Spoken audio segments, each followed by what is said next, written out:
les amis, je vais vous présenter des nouveaux jeux que moi et ma compagne on a acheté récemment. Et il y a du bon hit. Et certains titres dont je suis particulièrement fier. C'est parti. Alors on va commencer par de la PlayStation 3 avec une trilogie, les Naruto Ultimate Ninja Storm. Alors on a le premier.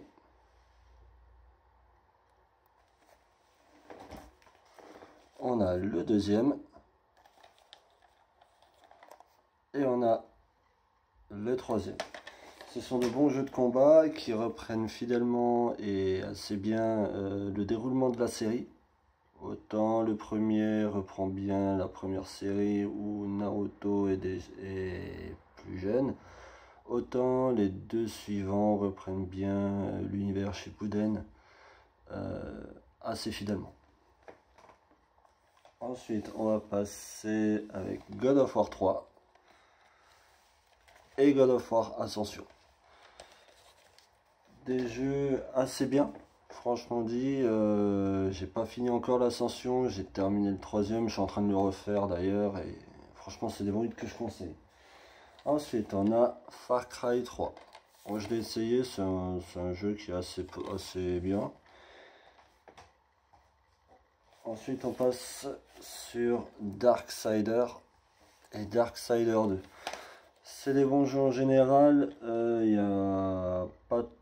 Pour moi, personnellement, il n'y a pas trop de difficultés. Et c'est assez simple à jouer. Un peu plus simple que... Comment il s'appelle? Dark Souls. Ensuite, on a Rage. Un petit FPS sympa. Ensuite, on passe sur un peu plus lourd. Ninja Gaiden, le 3. Et Ninja Gaiden Sigma. C'est des bons jeux, action-aventure, beat'em all, ils sont sympas. Il y a quand même un bon niveau de difficulté, je trouve. Ensuite, on passe sur un Blaze Blue Continuum Shift Extend. Alors ça, c'est un bon jeu de combat. Il n'est pas en version PAL. Il est en version US, je crois. Ah, il est en version US. Et franchement, c'est un jeu de combat que je recommande à tout le monde. C'est une bonne série. Ensuite, on passe sur Dante Inferno. Pareil que les Ninja Gaiden, c'est un beat'em all qui est super, un action-aventure. Ouais, je dirais plus un action-aventure. Il est génial. Il a son petit niveau de difficulté qui est pas mal. Alors, ensuite, on passe sur un Evil Wayne. Celui-là, je ne l'ai pas encore fait, mais ça va pas tarder. Bon, on présente plus le prochain, Black Ops. Je l'ai fini, refini. Ensuite, Resident Evil 6. Je suis en train de le faire, il est assez dur, on va dire. Il a un bon niveau de difficulté, mais ce qui n'enlève rien au charme du jeu. Par contre, il n'a plus rien à voir avec les premiers, c'est-à-dire les premiers Resident Evil, le 2, le 3. C'est tout autre chose. Ensuite, Homefront. Un FPS assez simple, d'autant qu'il se finit en quelques heures. Ensuite, un cadeau de ma fiancée, Resident Evil Révélation. J'ai commencé pour le tester et c'est un des jeux que je vais finir, enfin je vais continuer prochainement. Gran Turismo 5. Quoi dire de plus sur cette licence à part que toujours le problème des permis, hein. On se voile pas la face. Ensuite, Rise of the Argonaut. Pareil que pour God of War, c'est un jeu qui est basé sur la mythologie grecque à faire. Ensuite, on passe sur un FPS un peu malsain.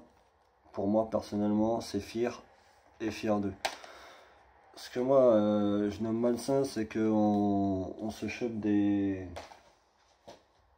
jumpscares assez facilement dans le jeu là.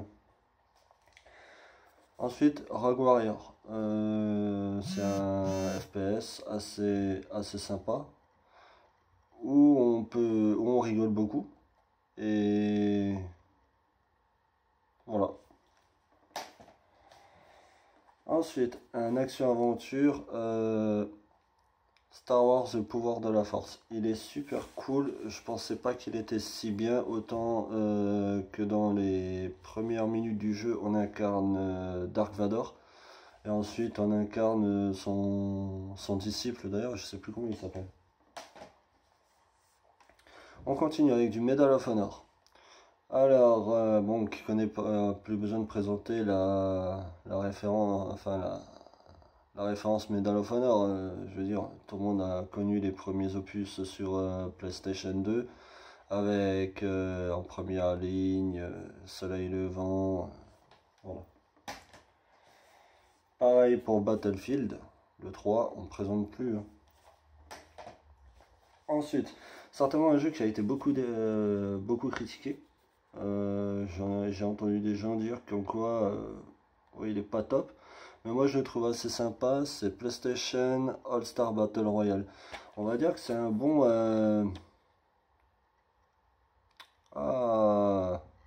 Mario Smash Bros. Like. Il est super. Ensuite, Devil Within. Celui-là, que dire, c'est un survival horror assez prenant. Il est assez effrayant. Ensuite, on passe sur Infamous. Bon, je ne l'ai pas encore fait, mais il a l'air super. Ensuite, on passe avec deux autres FPS, les Résistances 1 et 2. Ils ont un niveau de difficulté assez sympa, mais quand même assez compliqué. Ensuite, on passe sur de la 360. Alors, avec Ken Rage. C'est un bon beat'em all, franchement, il reprend bien l'univers de Ken le Survivant. Pour ceux qui connaissent pas, c'était un manga qui était sorti à l'époque, je parle de ça dans les années 80, et franchement je conseille à beaucoup de gens de jouer à celui-là. Ensuite on passe sur de la PS2 avec les Chevaliers du Zodiaque, le Sanctuaire. Comme dit, il est toujours fidèle à la série. Et on passe sur du Naruto Ultimate Ninja 2 et Ultimate Ninja 3. Je les ai pas encore testés, donc je peux pas vous dire plus que ce qui a marqué derrière. Voilà. Ensuite, on va passer à quelque chose d'un peu plus conséquent. Alors, on va passer avec du Final Fantasy. Alors, on va commencer par le 13. Quoi dire sur ce jeu là, il est assez compliqué mais il est sympathique. Ensuite le Final Fantasy 13-2, je suis à deux doigts de le finir, je suis bloqué au dernier boss, c'est-à-dire aux 3 Bahamut qu'on doit battre à la fin. Mais encore, ils ont été assez décriés par rapport au reste de la série, et même, par contre moi je le trouve super. Et ensuite le Final Fantasy 13-3 Lightning Return. Bon, moi j'appelle ça 13-3 parce que voilà, il y en avait 3. Quoi dire sur celui-là, il sort un peu du lot. Par contre, il est très dur à trouver. Donc, oui, si vous aimez les Final Fantasy et que vous voulez faire la collection complète, je vous conseille, dès que vous le trouvez, n'hésitez pas à le prendre. Alors, ensuite, on reste sur de la Play 3 avec le Final Fantasy X-10-2 HD Remastered. Il reprend fidèlement le 10-2 avec le Last Mission et l'Eternal Calm. En fait, c'est une vidéo, Eternal Calm, c'est une vidéo qui est, enfin une cinématique qui est après les événements du 10, c'est-à-dire après la défaite de Sin, quand ils l'ont battu et tout ça. Et le Last Mission, c'est juste on va dire une petite quête annexe du 10-2 qui est très compliquée. J'ai pas réussi. Ensuite, on va passer sur un autre jeu dont je suis fier de l'avoir retrouvé. C'est le Dissidia Final Fantasy NT version Steelbook. En sachant que je l'ai déjà en version normale. Mais je voulais absolument avoir le Steelbook. Pourquoi? Parce que je suis fan de la saga Final Fantasy. Comme vous avez pu le voir dans mes vidéos précédentes, j'ai beaucoup de Final Fantasy et personnellement pour moi c'est une saga qui est assez chère, enfin cher, pas en termes de prix, mais pour moi personnellement, voilà, ça vaut largement plus que les Call of Duty et tous ces petits jeux comme ça, quoi. C'est vraiment une saga mythique. Ça, je dirais même que ça surpasse pour moi, ça surpasse Dragon Quest. Ensuite, on passe à l'avant-dernier jeu. Cette fois-ci, c'est un jeu PlayStation. C'est le Final Fantasy VIII. Alors pour moi, celui-là, ça reste un de mes favoris dans la saga. C'est juste celui avec lequel j'ai continué la saga et c'est le deuxième auquel j'ai joué. Je vais vous présenter tout de suite d'ailleurs le premier auquel j'ai joué et que j'ai aussi terminé à 100%. Alors celui-là auquel j'ai joué en premier et que j'ai fini, ça va être un qui va ressortir prochainement, c'est Final Fantasy VII. Alors j'ai plus besoin de le présenter, c'est une saga, c'est un jeu mythique, le premier Final Fantasy à être sorti en Europe pour nos consoles, enfin plutôt pour la PlayStation. Une histoire énorme avec des personnages assez charismatiques, d'où la naissance d'un des méchants emblématiques de la saga, Zephyro d'ailleurs. Et bah, pour tous ceux qui veulent, avant que le remake sorte, je vous conseille de le faire sur cette version. Elle est pas mal pour comprendre, pour bien pouvoir jouer cette remake, passer par celui en priorité. Alors ensuite, je vais faire de la pub. Je suis pas fort pour faire de la pub en même temps, j'en fais rarement. J'en fais quasiment jamais, on va dire.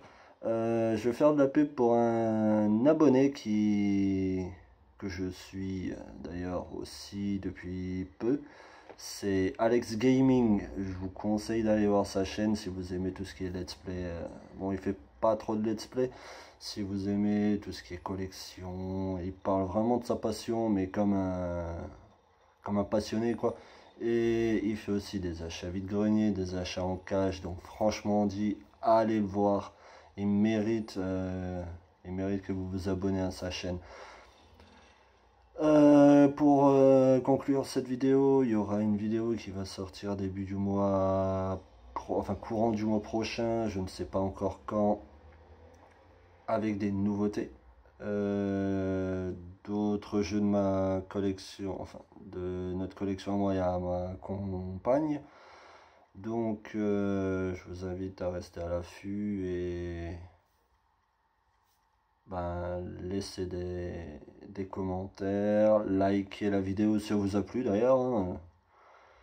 Et abonnez-vous si ce n'est pas déjà fait. Donc sur ce, je vous dis à la prochaine et bon jeu.